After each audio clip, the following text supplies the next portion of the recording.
ਤਰਨਤਾਰਨ ਵਿਖੇ ਇੱਕ ਦਿਲ ਦਹਿਲਾ ਦੇਣ ਵਾਲਾ ਮਾਮਲਾ ਸਾਹਮਣੇ ਆਇਆ ਹੈ। ਤਰਨਤਾਰਨ ਦੇ ਨਾਲ ਲੱਗਦੇ ਪਿੰਡ ਭੈਣਾ ਸ਼ਿਦਵਾ ਵਿੱਚ ਇੱਕ 2.5 ਸਾਲ ਦੇ ਸੇਵਕ ਨੂੰ ਅਗਵਾ ਕਰ ਲੈਣ ਦਾ ਮਾਮਲਾ ਸਾਹਮਣੇ ਆਇਆ ਸੀ। ਪੁਲਿਸ ਕੋਲ ਰਿਪੋਰਟ ਦਰਜ ਕਰਵਾਉਣ ਦੇ 10 ਦਿਨਾਂ ਬਾਅਦ ਐਤਵਾਰ ਨੂੰ ਬੱਚੇ ਦੀ ਲਾਸ਼ ਛੱਪੜ 'ਚੋਂ ਮਿਲੀ ਹੈ। ਪਰਿਵਾਰ ਦਾ ਰੋ ਕੇ ਬੁਰਾ ਹਾਲ ਹੈ। ਪਿੰਡ ਵਾਸੀਆਂ ਦਾ ਕਹਿਣਾ ਹੈ ਕਿ ਪੁਲਿਸ ਦੀ ਢਿੱਲੀ ਜਾਂਚ ਦੇ ਚੱਲਦਿਆਂ ਬੱਚੇ ਦਾ ਕਤਲ ਹੋਇਆ ਹੈ।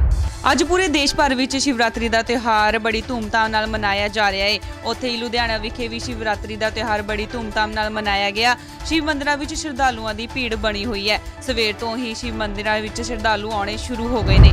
ਫਰੀਦਕੋਟ ਦੀ ਜੇਲ੍ਹ ਵਿੱਚ ਗੇਟ ਤੇ ਖੜੇ ਪੁਲਿਸ ਮੁਲਾਜ਼ਮਾਂ ਨੇ ਨਸ਼ੇ ਦੀ ਖੇਪ ਬਰਾਮਦ ਕੀਤੀ ਹੈ, ਜੋ ਕਿ ਜੇਲ੍ਹ ਵਿੱਚ ਸਪਲਾਈ ਹੋਣ ਲਈ ਆਈ ਸੀ। ਜਾਣਕਾਰੀ ਮੁਤਾਬਿਕ ਦੱਸਿਆ ਜਾ ਰਿਹਾ ਹੈ ਕਿ ਇੱਕ ਰਿਕਸ਼ਾ ਜੇਲ੍ਹ ਦੇ ਗੇਟ ਤੇ ਆਇਆ, ਜਿਸ ਤੇ 2 ਸਪੀਕਰਾਂ ਵਾਲੇ ਵੱਡੇ ਬਕਸੇ ਲੱਦੇ ਸਨ। ਜਦੋਂ ਇਹਨਾਂ ਸਪੀਕਰਾਂ ਦੀ ਜਾਂਚ ਕੀਤੀ ਗਈ ਤਾਂ ਸਪੀਕਰਾਂ ਵਿੱਚੋਂ ਭਾਰੀ ਮਾਤਰਾ 'ਚ ਬੀੜੀਆਂ ਤੇ ਤੰਬਾਕੂ ਬਰਾਮਦ ਹੋਇਆ।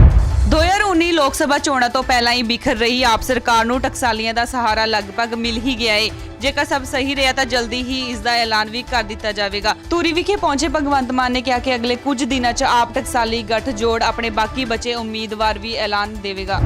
ਲੁਧਿਆਣਾ ਵਿਖੇ ਲਾਡੋਵਾਲ ਟੋਲ ਪਲਾਜ਼ਾ ਤੇ ਇੱਕ ਮੁਲਾਜ਼ਮ ਵੱਲੋਂ ਮਾਸੂਮ ਬੱਚੇ ਨੂੰ ਬੰਨ੍ਹ ਕੇ ਉਹਦੀ ਜੰਮ ਕੇ ਪਿਟਾਈ ਕੀਤੀ ਗਈ। ਦੱਸਿਆ ਜਾ ਰਿਹਾ ਹੈ ਕਿ ਇਸ ਮਾਸੂਮ ਬੱਚੇ ਦਾ ਇਹ ਕਸੂਰ ਸੀ ਕਿ ਉਹ ਟੋਲ ਪਲਾਜ਼ਾ ਤੇ ਭੀਖ ਮੰਗਦਾ ਸੀ। ਬੱਚੇ ਨਾਲ ਕੁੱਟਮਾਰ ਕਰਨ ਤੋਂ ਬਾਅਦ ਕਰਮਚਾਰੀਆਂ ਨੇ ਬੱਚੇ ਤੋਂ ਪੈਸੇ ਵੀ ਖੋਹ ਲਏ। ਸ਼੍ਰੀ ਅੰਮ੍ਰਿਤਸਰ ਸਾਹਿਬ ਵਿਖੇ ਸੱਚਖੰਡ ਵਿੱਚੋਂ ਨਿਕਲ ਰਹੀ ਵੇਸਟ ਤੋਂ ਹੁਣ ਗੈਸ ਤਿਆਰ ਕੀਤੀ ਜਾਵੇਗੀ।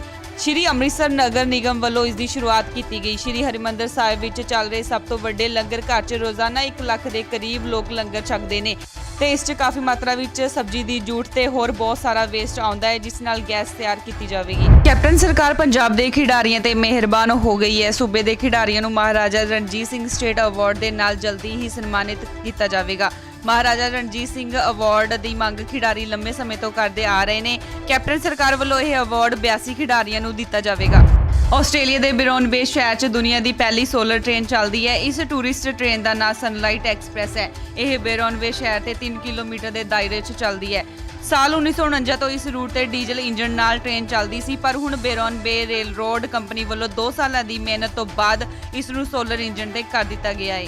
ਆਸਟ੍ਰੇਲੀਆ ਰੱਖਿਆ ਮੰਤਰੀ ਕ੍ਰਿਸਟੋਫਰ ਪਾਈਨੇ ਤੇ ਡਿਫੈਂਸ ਇੰਡਸਟਰੀ ਮੰਤਰੀ ਸਟੀਵਨ ਕਿਊਬੋ ਨੇ ਐਲਾਨ ਕੀਤਾ ਹੈ ਕਿ ਉਹ ਮਈ 'ਚ ਹੋਣ ਵਾਲੀਆਂ ਚੋਣਾਂ 'ਚ ਖੜੇ ਨਹੀਂ ਹੋਣਗੇ। ਇਸ ਤੋਂ ਪਹਿਲਾਂ ਸਾਬਕਾ ਵਿਦੇਸ਼ੀ ਮੰਤਰੀ ਜਲੀ ਵਿਸੇਪ ਨੇ ਸਿਆਸਤ ਤੋਂ ਕਿਨਾਰਾ ਕਰ ਲਿਆ ਹੈ। ਇੱਥੇ ਤੁਹਾਨੂੰ ਦੱਸ ਦਈਏ ਕਿ ਕ੍ਰਿਸਟੋਫਰ ਪਾਈਨੇ ਸਟਰੀਟ ਸੀਟ ਤੋਂ 1993 ਤੋਂ ਸੰਸਦ ਮੈਂਬਰ ਨੇ ਤੇ ਹੁਣ ਉਹਨਾਂ ਨੇ ਅਸਤੀਫਾ ਦੇਣ ਦਾ ਐਲਾਨ ਕੀਤਾ ਹੈ। Cubic the court of appeal ਨੇ ਕਿਊਬਿਕ ਸੁਪੀਰੀਅਰ ਕੋਰਟ ਵੱਲੋਂ 2015 ਵਿੱਚ 3 ਤੰਬਾਕੂ ਕੰਪਨੀਆਂ ਤੇ ਜੁਰਮਾਨਾ ਲਗਾਉਣ ਦਾ ਫੈਸਲਾ ਬਰਕਰਾਰ ਰੱਖਿਆ। ਦੱਸ ਦਈਏ ਕਿ ਜਿਨ੍ਹਾਂ ਕੰਪਨੀਆਂ ਤੇ ਇਹ ਜੁਰਮਾਨਾ ਲੱਗਿਆ ਸੀ ਉਹਨਾਂ ਵਿੱਚ ਰੋਥਮੈਨਸ, ਬੈਂਸਨ ਐਂਡ ਹੈਜ਼ੇਜ਼, ਇੰਪੀਰੀਅਲ ਤੰਬਾਕੂ ਕੈਨੇਡਾ ਤੇ JTI ਮੈਕਡੋਨਲਡਸ ਕਾਰਪੋਰੇਸ਼ਨ ਸ਼ਾਮਲ ਨੇ।